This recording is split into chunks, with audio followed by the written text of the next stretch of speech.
Hello friends, আজকের এই ভিডিওতে আমরা ইতিহাসের কিছু গুরুত্বপূর্ণ প্রশ্নোত্তর নিয়ে আলোচনা করব।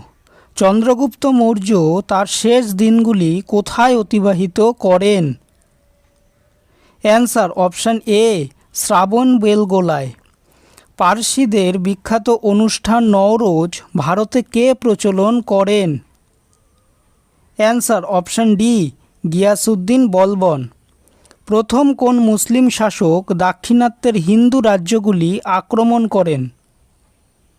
Answer option A, Alauddin Khalji.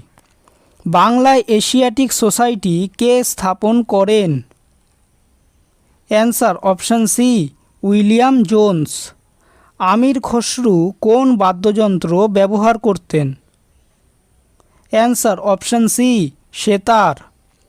Mahabharata কাব্যগ্রন্থটির মূল নাম কি? Answer option A, Jaya Samhita. ভারতে সিভিল সার্ভিসের সূচনা করেন কে? Answer option B, Lord Cornwallis. Charaka Samhita কি? অ্যান্সার অপশান এ, আয়ুর্বেদ শাস্ত্র। মহারাজা রঞ্জিত সিংয়ের অখণ্ড শিখ সাম্রাজ্যের রাজধানী কি ছিল? Answer option B, Lahore. ভারতের রেলওয়ে এবং টেলিগ্রাফ ব্যবস্থার প্রচলন করেন কে? Answer option D, Lord Dalhousie. Samkhya দর্শনের প্রচলন করেন কে? Answer option A, Kapil Muni. শ্রবণ বেলগোলার গোমতেশ্বরের মূর্তি নির্মাণ করেন কে? Answer option B, Chamunda Rai. মধ্যযুগীয় রাজতন্ত্রের আয়ের মূল উৎস কী ছিল? অ্যান্সার অপশান এ, ভূমি রাজস্ব।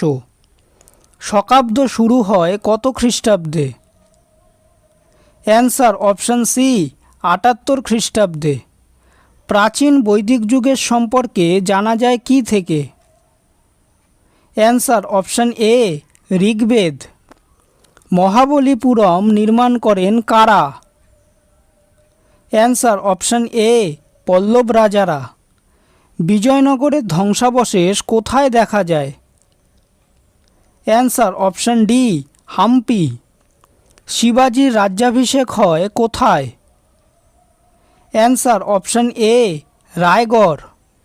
কার আদর্শ ছিল বেদের যুগে প্রত্যাবর্তন? অ্যান্সার অপশান বি, স্বামী দয়ানন্দ সরস্বতী। মথুরা শৈলীর স্থাপত্যের মূল উপকরণ কি? অ্যান্সার অপশান বি, লাল বেলেপাথর। বাবরের স্তম্ভ কোথায় আছে? Answer option C, Kabul.